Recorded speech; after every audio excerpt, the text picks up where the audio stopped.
Welcome to part two of this vintage CGC unboxing. Let's hope this one goes better than the first one. I don't have anything else funny to say.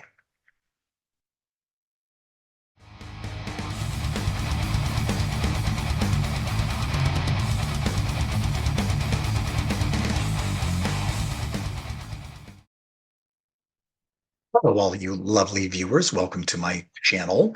This is Swarm of Comics, and I am Randy. I typically wear a fun comic book shirt. I unbox things. I make funny jokes. That's about all there is to it. So stick around for more of that. So if you watched the first video, this is the second video. I decided on the fly to make a second one and split it up, just to keep these a little bit shorter. So these are some vintage books. It took me about 4 months to get them back. And so far, it's been mostly a disappointment. So let's hope the second half rallies like Tom Brady in the Super Bowl versus the Atlanta Falcons.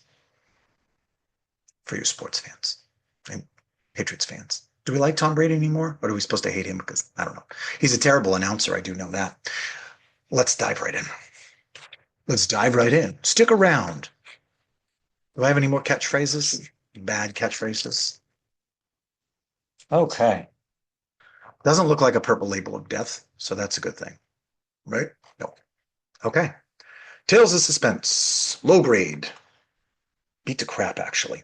So this is Tales of Suspense 45. As you might know, if you're a collector, I think it was 38 was the first. Tales of Suspense 38 was the first Iron Man. He had the gray colored armor. And that story was what they based the amazing Robert Downey Jr. movie on. And then he got gold armor when it was still big and clunky like this. Um, so this is an early issue of Tales of Suspense. This is the first appearance of Happy Hogan, Pepper Potts, and Jack Frost. There's also a full-page ad for Avengers #1. So that's pretty cool. But I've entombed it in here and you'll never be able to see it. It's lost forever. No, who will ever know what that ad looks like? I know I won't.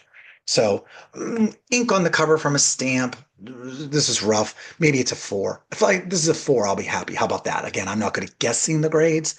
I'd say I'm about 50% or less guessing. But how do you not get Happy Hogan and Pepper Potts? They look just like them from the movie here. Um, and Jack Frost. So let's say a 4. 4.5. All right. I'm pleased. That's pretty good. Early appearance of Iron Man. Fun. Cool, goofy 1960s covers. What is this, 63? Yeah, 63. Cool. All right. Good start. Good start. I have about 6 or 7 books. We'll unbox them, we'll hide the grade, and then we'll bring, oh, we have another Tales of Suspense. What is this? First appearance of the Mandarin. This is in bad shape. If the other one was a 4.5, this is probably a 3 or 3.5. The spine is just junk. But that's okay. Cool cover. So as you can see, Iron Man is upgraded from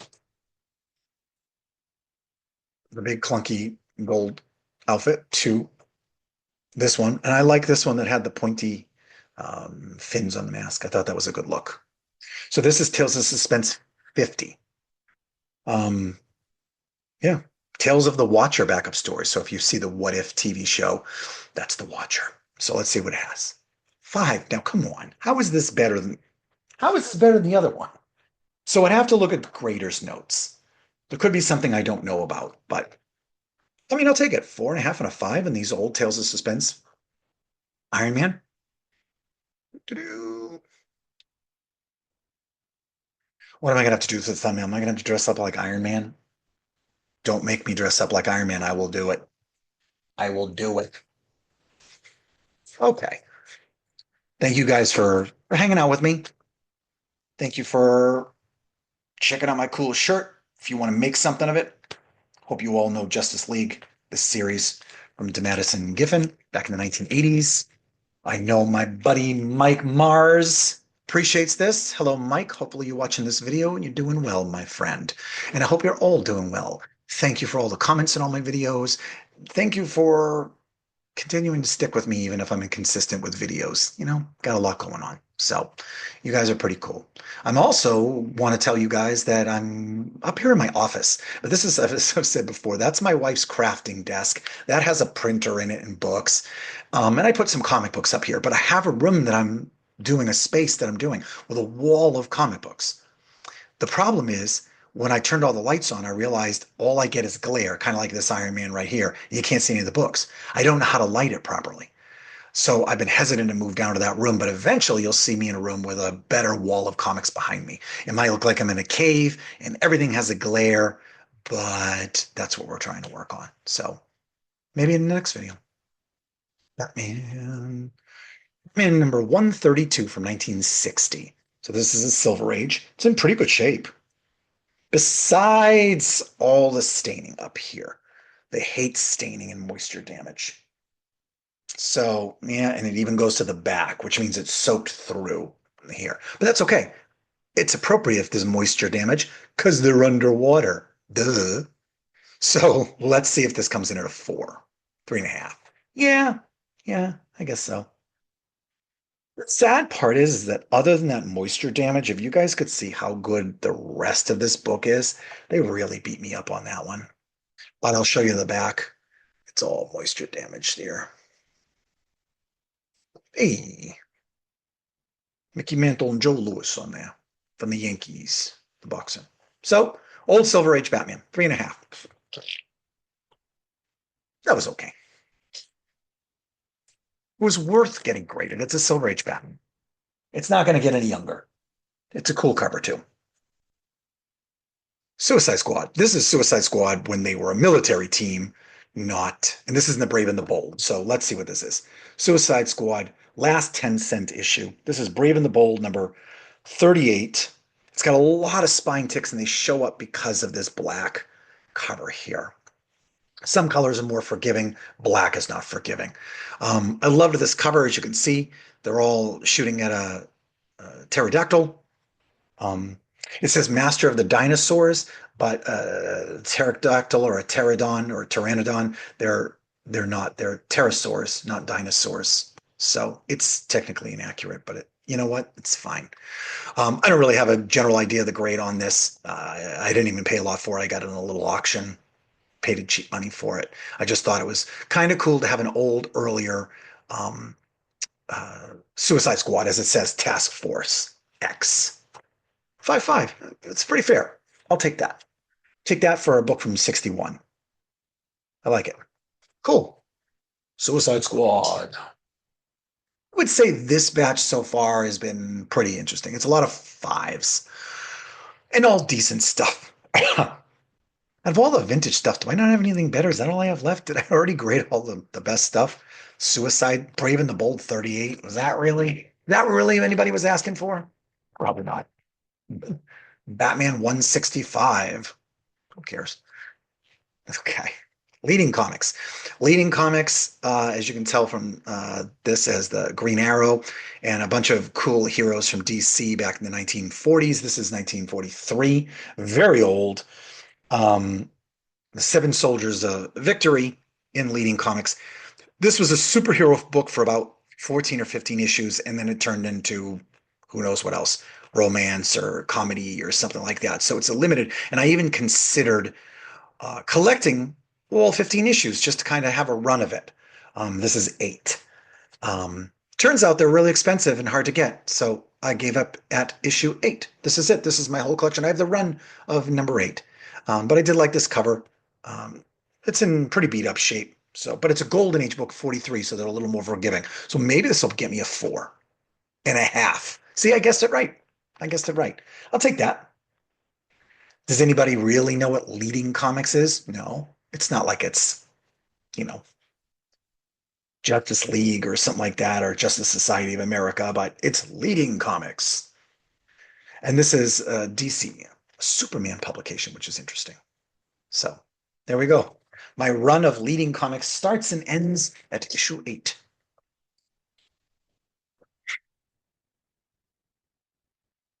Even if you don't laugh, I make myself laugh. That's all that matters. You want to make something of it? That's what I thought. Purple Claw! I'm very excited about this spider cover. Sorry, Ma, a second spider cover right here. Purple Claw, not in great shape. I definitely paid too much money for it, but it was worth getting graded because I dug this. Purple Claw number one. I hate the cover of Purple Claw number one. I didn't buy it. I didn't buy it. Like it was a issue one and two right next to each other. I skipped number one and bought number two because I like this. Nothing significant about it. 1953 pre-code horror. Toby Press. Who even heard of that? Purple Claw. He had like a purple glove that he put on and it had powers or something like that. I can't remember. He had a bow tie on and a lady in distress. Okay, I've enough talking about this one. She tortured her victims in a web of horror. Is probably a three if I'm lucky, or a four and a half, which is exactly what I was about to say. That's very forgiving. A four and a half of the Purple Claw. Maybe someday I'll get issue one and show you that. Two more books. Two more books and you're off the hook. Thank you once again for joining me here on Swarm of Comics. Go check out my other videos. Like and subscribe. Also, I sometimes tell you guys, I love that you join my channel. I like when people like the videos. I like when you subscribe. But if you don't, that's okay too. If you don't like the content or you don't want to subscribe, that's okay. But sometimes I'll say like and subscribe, comment, or don't. Do whatever you want to do. And my mom said, sorry, my mom's been coming up a lot in this video. She's my best supporter and I love her. She was like, don't tell people that you don't care. They're going to think you don't care. Like I do care that you do, but I don't care if you don't. Right? Wonder Woman. This is in the Wonder Woman lost her powers and she's like a spy, James Bond, bondage covers. So this is what you would call a bondage cover. You know, her shirt's ripped open. She's got her little butt cheeks hanging out there in short shorts. Not really sure why this is good spyware, but it is. And then she's chained up and there's somebody going to shoot her. So this is Wonder Woman number 196. I've unboxed a couple of others like 199 and 200 and 201, I think. So this was in decent shape. It's pretty wrinkly. It's got a creased corner down the bottom. That's going to kill me. Maybe it comes in at a five. Five if I'm lucky. Five if I'm lucky. Nice. Fun book. I'll also show you this on the back. So you see these lines. Ugh, you're never going to see them. See these lines? These lines here are creases, like they're folds. You would normally think they were damage or something bad, but they're not. They're printer's creases. And as I said in my other video, you shouldn't get dinged on your grade for things. I don't want to keep doing this. You can see them, but it's, yeah. So that is the prime example. What happened to just when it was getting, printed, they just kind of got a fold over in these two places here. So, but awesome cover, red cover. I'm sure you're all tired of hearing about red covers. And last but not least, the big final book. Maybe this is a big, amazing book worth tons of money. Because certainly so far, I'm not sure any of this was worth grading, but let's do it. Last book. Thank you for sticking around this long. An Amazing Spider-Man, Night of the Prowler. So this is the first appearance of the Prowler, Hobie Brown. This is in okay shape. It's got a reader's crease right down the side here. This is probably a four and a half, if I'm lucky, but I'll take it. So cool cover, and everybody knows the Prowler if you read Spider-Man or if you watch the Into the Spider-Verse movies on Netflix. So what do we have? A 6.0. Okay, that's generous. 6.0 is a pretty good grade. The rest of it's pretty decent. So I picked this up at a decent price, not super expensive for what it was. I think some of the buzz had worn off of those movies and the Prowler, so I thought I'd pick it up. I was just missing it from my collection. I did not have this in my personal collection, so the majority of the Amazing Spider-Mans you see me unbox, I've been buying them for years and years. This I probably just bought last year or the year before, or the year before. So that is the last book. We ended it off with a little Silver Age goodness, a 6.0. Pretty happy about this. I would say this is a decent submission. No purple label of death in this one. I think the grades are pretty fair. So that's it. That's all she wrote. I appreciate you guys sticking around and watching the videos. Check out the rest of them. Go check out the other channels. Go check out Bronzeville Comics and Doghouse Comics and Automatic Comics and all the other cool content creators out there. I don't know why I'm advertising them. Just watch me. Don't watch any of the rest of them. They're boring. Thank you for joining me. I'm Randy at Swarm of Comics.